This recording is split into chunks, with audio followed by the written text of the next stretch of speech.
ब्रेकनंतर स्वागत. शहरामध्ये वाढणाऱ्या गुन्हेगारीला आळा बसण्यासाठी सीसीटीव्ही कॅमेरे बसवण्याबाबत लोकांमध्ये जागरूकता निर्माण होऊ लागली आहे. मात्र यापुढेही जाऊन पुण्यातील आयुब पठाण यानं सीसीटीव्ही कार तयार केली आहे आणि कार सौर ऊर्जेवर चालणारी आहे. या कारवर चारही बाजूने सतत 24 तास सौर ऊर्जेवर चालणारी सीसीटीव्ही कॅमेरे बसवण्यात आले.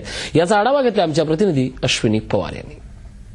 शहरामध्ये दिवसेंदिवस वाढणाऱ्या गुन्हेगारींच्या घटनांमुळे सीसीटीव्ही कॅमेऱ्यांचं महत्त्व कुठेतरी सामान्य नागरिकांनाही आता पटू लागलेलं आहे आणि यातूनच आता वेगवेगळ्या ठिकाणी कॅमेरे बसवण्याचं काम जे आहे ते लोक सहभागातून होत आहे. परंतु एक आगळीवेगळी संकल्पना पुण्यातील आयुब खान पठाण यांनी इथे साकारलेली आहे. आपण बघू शकता, पहिली सोलर सीसीटीव्ही कार त्यांनी आपल्या प्रयत्नातून साकारलेली आहे आणि ही जी कार आहे ही कार जी साकारण्यात आली त्याच्यावरती पूर्ण सीसीटीव्ही लावण्यात आलेले आहेत आणि हे जे सीसीटीव्ही आहेत हे पूर्ण सौर ऊर्जेवरती चालणारे आहेत.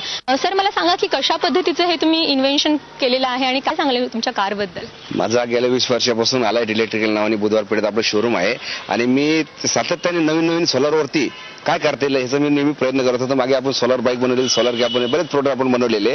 ते आता जे नरेंद्र दाभोळकरांची जी हत्या झाली तर ते आपले पुणेकर सर्व म्हणजे अख्खा भारत त्यात दुःखातून अजून सावरलेलं नाही. तर ते म्हटलं आपण गुन्हेगारी, भ्रष्टाचार हे आपण कसं रोखू शकतो.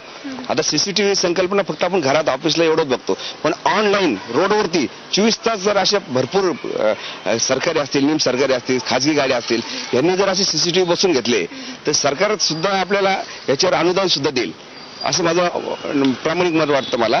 आणि याने आपल्या गुन्हेगारी पण आळा बसण्याची 100%, 90% तरी गुन्हेगारी आपली कमी होणार. वाहन चोरी असू दे किंवा मोनोग्रामची चोरी असू दे किंवा इतर कुठल्या घटना असू दे, अशा गुन्हेगारीला नक्कीच कुठे ना कुठेतरी या कारमुळे आणि या कारवर लावलेल्या सीसीटीव्हीमुळे आळा बसणार आहे.